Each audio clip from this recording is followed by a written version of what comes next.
and Next Level OT SLP coming to you live for our Tuesday afternoon podcast. And yeah, it's been a day. I was just telling the crew that I was sitting on the side of the road with the flat tire, and luckily, my 19-year-old son knows how to change a tire. He came and changed it, took my tire to get it fixed, and put it back on. So I made it just in time for my staff meeting, and now back home to chat with all of the crew here. So, Anthony, you want to kick it off?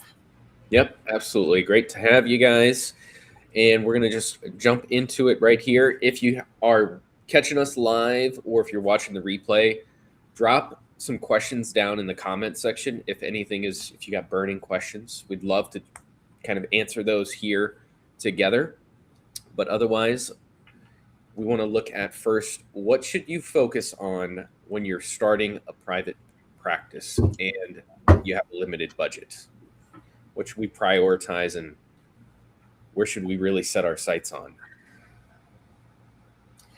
That's a great question. And we were actually chatting about this before because I've been meeting with quite a few therapists lately who are either thinking about starting a practice or who have already started.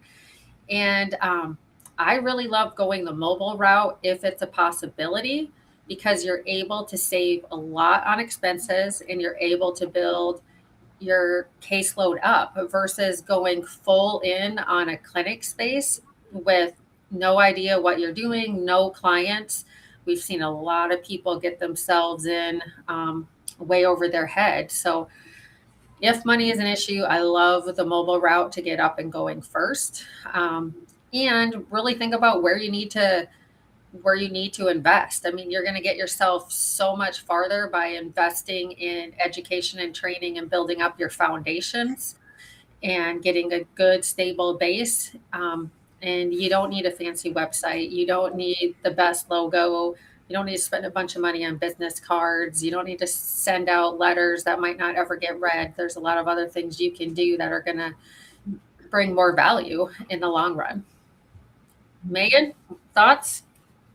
I would ditto that, but I would also say too that something that I notice a lot in the different avenues I work is like, I would invest in the education long before I think about quitting a job or like starting all this. And by that, or if you are in between jobs or you're just graduating, you're like, yes, I want to just start my own business. You have to learn how to bill and how to navigate that foundation of that side of the business, like understanding terminology that we never hear, EDI, ERA, clearinghouse, your MAC, like those are things we're not taught anywhere, but guess what? It's the only way you get paid if you're going to bill insurance. And so, or if you're going to go the cash route, you need to understand what the rules are around taking cash. So I think long before you're like, yeah, but everyone wants me to do these treatments and I think it can be so great. It's great to treat patients. It's wonderful. You can have a full caseload and be making $0 because you don't know how to bill. You don't know how to collect payments, all those things. So I think on top of all the things Kara just said, really understanding how do I get money into my bank is very important. And it is there's a lot more steps to it than I think people think, like, I'm just going to bill them for this and go. And then they find out either insurance things take 7-8 steps to do, or even billing cash. You start to learn there's maybe things you can and can't do as a therapist and circle back around, or people aren't paying it.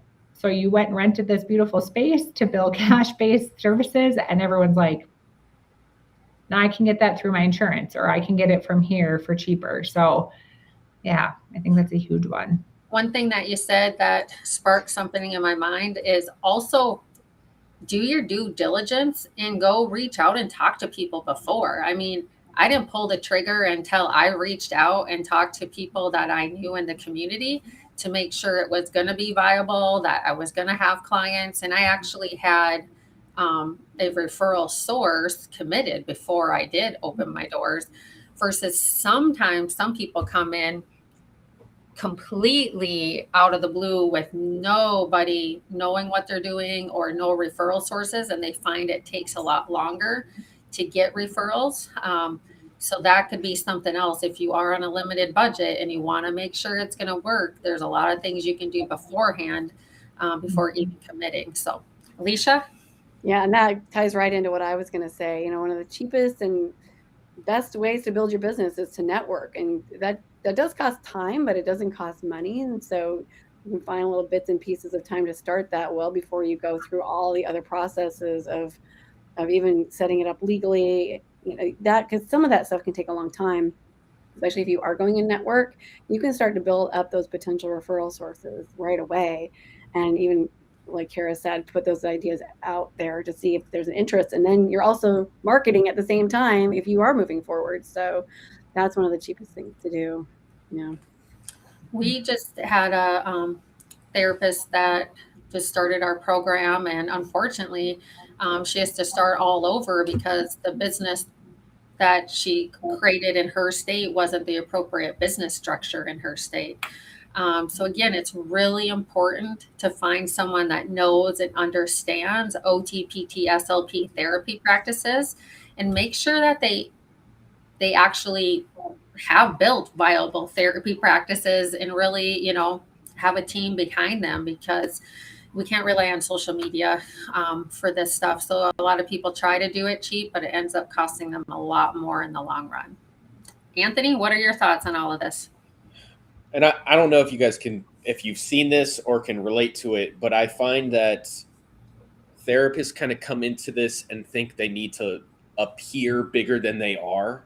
Like, it's just you. You're not going to be able to walk into a room and give this perception that you are this successful business already, right? They kind of get scared because they think those referral sources won't work with them, right? Because, oh, you're just this one single person. We only work with other larger corporations. So a lot of people get stuck there, and the truth is, you've got to prove that your business is even viable before you can build it, right? A lot of people just think, oh, I have the credentials, I can go do this. And the truth is, you've got to not get caught up in trying to do all these fancy things before you can find a repeatable way of getting clients. Without clients, without conversations, you don't have a business. That's what I tell people from a system side. If your contact list isn't growing, your business is dying. That's the truth. So you've got to find ways that, and you have to. What I tell people is, let's just get something on paper. We don't have to have a perfectly envisioned logo and a perfectly envisioned website right now. We need something, because if we don't have anything, that's far worse than just having something that's there. Imperfect action, as they say, right? So as revenue comes in, then we can revisit all of that, right? I don't know, and I kind of almost want to pivot there. Do you see people, and maybe this is relevant to this year or maybe the past couple of years, are there gadgets? Are there things that people are thinking they need to go and get and have in the business to be successful? Because if they don't have it, they're not modern. Or certificates and training, right? Like, people want certifications. Yeah. Yeah, 100%. You see all the different devices online that you can sign up for, and in 90 days, it's going to cover the cost. I just met with someone that's brand new, starting a business, and, clinic space, no clients, but they're relying on hoping that will work. There's lots of gadgets out there. And we've seen a lot of people try it and it not go well and fail. So I don't know. I'm not a big gadgety person because I've got to see the research and the lasting data behind it to get there. But yeah, I don't know. Megan, Alicia, what are your guys' thoughts? Yeah, I completely agree. I'm not a gadget person either. I don't have any gadgets. No. I think like buy the $2,000 laser device right now, guys. Chill. You don't need it right this second. And that's like the certifications, we have to go and get certified in this or that. How about the $120,000 you just spent on your college education? That doesn't count for something, right? I mean, Yeah, I don't know. I may do when I started, and of course, it was back in 2018, but I didn't buy anything. I didn't buy anything till I had money, that I was making money in order to buy it, and then it was based off of what my clients needed. I didn't go get any certifications because I waited until I saw a need, and I ended up having a lot of clients with Parkinson's, and I ended up going getting a training that really helped me in that area. But it's nothing that I sought out first and then try to market it. I based it off of what the need was in my community and what my clients needed, and that really helped that far. But I don't know. I mean, I know there's people that use these tools, gadgets, lots out there. I mean, I see some businesses that they rely on a room of different ones of them, but that's just not my cup of tea, I guess. If I had to invest again, I think I mean, like, go back again, I did invest in coaching, and that was a lifesaver, and forever a lifesaver, because I meet so many people now that they're a therapist, they get an EMR, and off they go, and they don't even have a policy and procedure. Like, they have nothing in place, and it's truly, that's all they have. And they don't even understand all of the ICD-10 code, like just the basic things that if they weren't in that setting, they didn't have to work with, right? If they were coming from a different setting. But then I would also add in mindset, like coaching or training, because I think like we don't realize, I didn't realize, honestly, I didn't go get training for that till like about a year and a half, 2 years ago. And it like totally shifts the stress that you feel around your own insecurities within yourself, that then plays into your business decisions, and hugely changed my perception on navigating issues, navigating finances, having the confidence to go build relationships. Like, that's maybe not my weak point, but it is for some people. And once you realize that that's your weak point and you learn the skills to work on it, that's like you saying here, like, we have to, or at least we have to go build these referral sources. Some people really can't get over that bubble on their own. So if you have those two combined, your systems will be set up, your coaching will be set up for how to run a business, and then getting in the right mindset of like, I can do this, even if I wasn't naturally given the gift of talking or standing in front of people or whatever it is. But I think that is a piece I would have added on sooner into my business. 100%. I mean, I can't think of the thousands and thousands of dollars I would have saved if I would have learned billing, the RCM process, and put my time and energy into that. And that's why we stress it with people we coach, because we know we've been through it. But man, I would have saved a lot of money by learning that, rather than, going and putting money in something I don't need. But Alicia, do you see any, I mean, you're primarily pediatric based. Are there any like gadgets or courses or certs that you see some therapists try to use in the pediatric type setting? Yeah, or even just training. And I did this too when I was first starting my own practice. I thought, I don't really know much about sensory integration, so that's something I should go learn more about and learn how to do the like fancy test. And there's like it's like a 3 weeks expensive program. It's really, and I found I didn't even have it anymore because it wasn't research based anymore. I don't know that I would have done it anyway, but I did go through that process myself of figuring out, do I actually need this? And will this help? And then I also did have a reality check with myself to say, I don't want to do this. This isn't even why I started my business. And so I think that's another piece that we tend to shift gears sometimes when we do have a business, to think, oh, do people actually want this? They don't care if I have a sensory integration certification. People don't care. Clients just want to know that you're helping them and solving their problems. And so, yeah, Parkinson's makes sense because you're going to have clients with Parkinson's and it makes you a better therapist. But there's a lot of things that pediatric therapists will do as well. Well, just lots of different kinds of trainings. There's just so many out there that ultimately don't really make you a better therapist necessarily. Anthony, did you or Chad, when you guys were first starting, try any of the gadgets or tools or anything out there? Not when we first got started. I mean, there were things that he got, like he got this whole dynamometer thing, this whole like $1,000 dynamometer thing. Probably used it a handful of times, but he had all these envisions, of it's going to allow me to do this in my evaluations and that, and I'm sure it would, but it ended up not being used as much as we probably had time for, truthfully. So that was one thing I'll say. I mean, everything else, we were pretty strict. We tried to keep things very lean there. So that was probably the only big thing. We never got like crazy tech. Any technology investments were kind of just, hey, we know that this is going to provide us with a 20% or a 30% boost in productivity just because it's faster, it's better.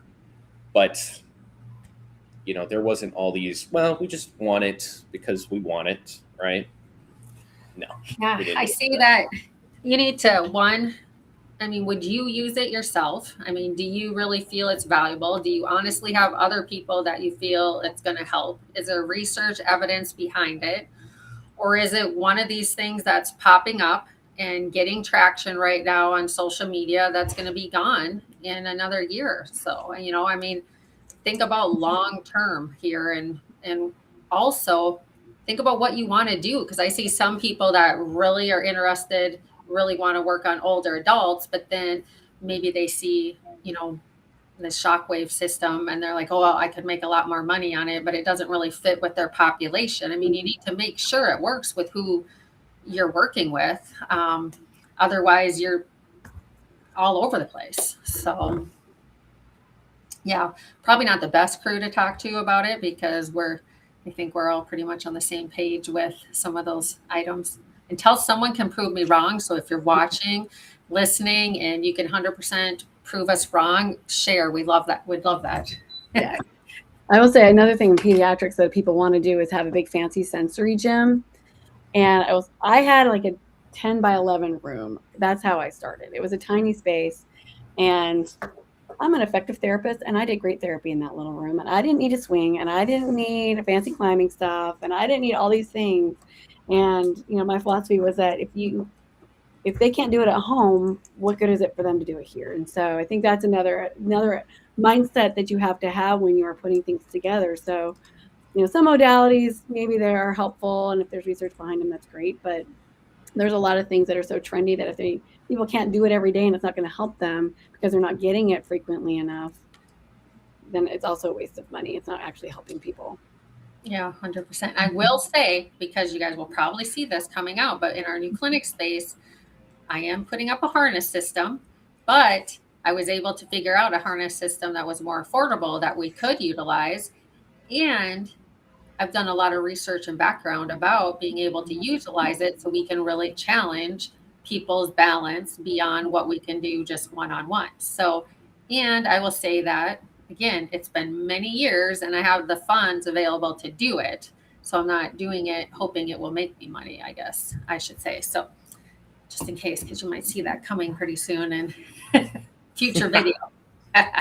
Nice. That'd be awesome. Okay. Good deal. I think we covered that to the nth degree there. But this is kind of a little bit of a add-on to that there. What's something therapists tend to overcomplicate when starting a business? It kind of does go hand in hand with they tend to overcomplicate what information they need, right? Or what items they need to run the business. But is there anything else that you guys see? I think marketing, because people go into networking conversations thinking they're having this whole sales process, when it's just, if you just be yourself and share your enthusiasm about your business, that's all you need to do. You don't need to have some like masterful pitch that's going to sell anybody on anything. You just be yourself and talk about all the great stuff you do, and you show how excited you are. That is great marketing right there. And so I think people go into these conversations with people thinking it's going to be, they have to have some like fancy script, and you really don't. In fact, that can be a turnoff. I mean, if you go into someone with some script selling yourself, I mean, I'll probably kind of walk the other way. I mean, you need to show interest and create that trust and credibility. So that's a great one. I mean, I said business name just because some people really complicate their business name, but then I was thinking, Anthony, we also have some people that maybe don't think hard enough on it. And don't think about domain name and email and how those all play together. But Megan, what are your thoughts on that one? What do people complicate? Everything. A lot of people complicate everything. I think if you're given a process, I think the complication becomes you truly thinking that you know stuff that you don't know, and the complication becomes it's okay to just not know. Like I think what people overcomplicate too is wanting to change everyone's system that is proven to work to a degree into what makes them comfortable instead of just learning the system. I'm like, we spend so much time fighting the system. Like, why are you not tracking your finances? Well, I don't think I need to because I know it in my head, or I'm not doing a lot of business right now, so I don't think I need to. Like, we just complicate trying to disrupt things so that we don't feel uncomfortable. And I think that's what's so hard for people is it's like, just sit in the passenger seat of whatever's given to you that is proven to help you and learn it. And if you want to tweak it later, then tweak it later, but don't come in hot and be like, Anthony, I really don't like how you have this email thing set up and how we send out reminders. And have you ever used the system before? Like, that's where I think it gets complicated is we're defending things because we're uncomfortable. So we want it changed immediately, but we actually don't know what we need. We just don't like feeling awkward or like it's hard, you know? So I think that's across what all those things you guys talk about, a business name. When you come in, you're like, no, I don't think you should use that business name because there's no domain and there's so many other domains like it. You're never going to get to the top. No, but I think I should. Okay. Like we explained it. And now we're just right back to like, I have an emotional attachment to a name. It's interesting to me. And that's not to be harsh, but I think that is what happens. We don't just realize we're uncomfortable. Yeah. I would agree. To follow up with that, when we're talking about marketing, right? When you go out and market, you have to have a very clear idea of who you're talking to and the goal that you go about there, right? You need to actually be able to approach things in a particular way. What is your thoughts on therapists starting, and I've heard this a couple times even this week, well, I'm just going to treat everybody. I'm going to treat pediatrics to geriatrics. Do you feel like that's appropriate? Do you feel like that's not advisable? What are your thoughts there? I'm not a fan of it. I mean, even if you Google or go to some business conferences and so forth, like I was at one in March of a big healthcare one. And again, they keep talking about you need that clarity.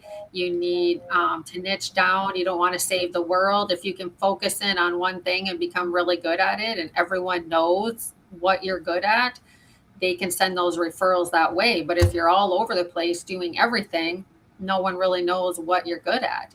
And it's not saying you can't do pediatrics and geriatrics, but when you're first getting started, if you can choose one and really focus in and get good on it, then you can add that other one in. And we've had therapists, I can think of one therapist we had that was doing geriatrics and that was her main focus, but was struggling to get clients. So thought about taking pediatrics, but that's a whole different world. And then ended up really sticking to geriatrics, built a really good viable business, and now is adding pediatrics and it's working well. But when you're trying to do everything at once, it can be really difficult. You want to be the best known in your one little area, and then you can bloom from there. I agree.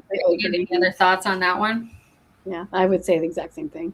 Yeah, it's not like you have to turn them away down the line, but your audience is so different for marketing when you are seeing a huge range of people that it makes it hard. And then also you are scattered because you don't have a focus yourself.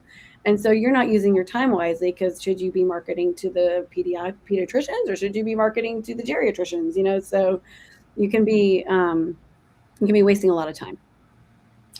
I will say that there's a couple situations where maybe people might niche down too much initially.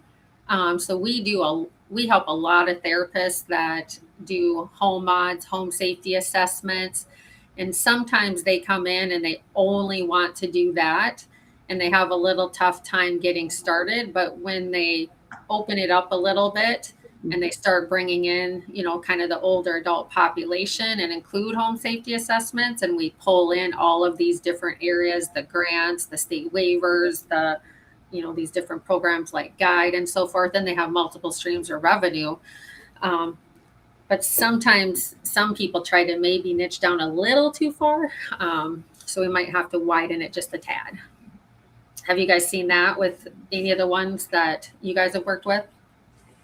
Yeah, especially if they're cash-based too, because people don't always realize that's a slower process to build up than it is if you're taking insurance and network. So if you have a niche and you want the cash, like that's even more narrow. And it's fine to be cash, but sometimes when you are cash-based and you don't want to do insurance, and you can legally opt out of insurance, then it might be something that you have to widen up your base to begin with and not niche down too far.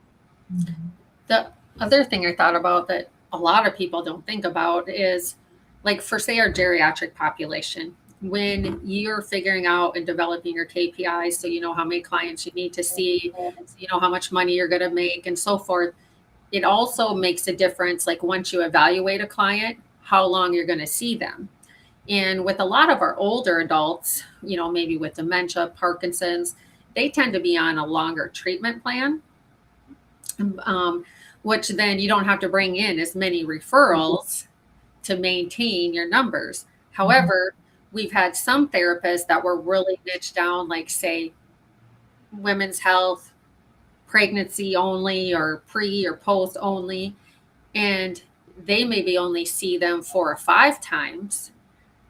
What they didn't think about, maybe they can get paid more for them, but they also don't see them as long. So now they have to bring in so many more clients in order to meet those numbers. So we have to think about that as well. What is that plan of care based on what you're wanting to do? And that's where the home mods thing, if people just want to focus on a home assessment and they're only doing a couple visits, you have to do a lot more, even if you do get paid for $500 a visit. So I just want to jump in and say, you said KPI, but I think there's probably a lot of people listening who wouldn't even know what a KPI is. True. I think that's an important thing to tell people, that this how do they know what to monitor? And it's such a standard acronym that we use in business that I think a lot of people don't even know what that is. Well, I had no idea what a KPI was, probably for the first 3 or 4 years of my business. So key performance indicators. And these are one of the first things that we work with. I mean, we just onboarded about 5 people in the last week or so.